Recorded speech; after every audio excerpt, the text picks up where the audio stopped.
Hello mga men. What is like to be an atheist? Ganun pa rin.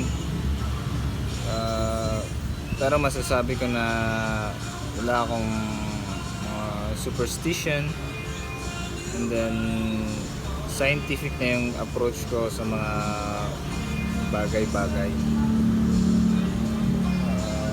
Hindi mo lang ako mapapaniwala sa mga supernaturals,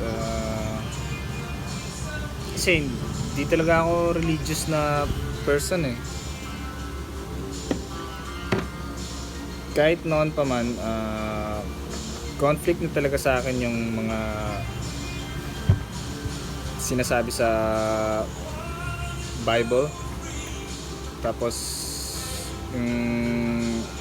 nalalaman ko, pag-aaralan ko science, conflict talaga, ganun.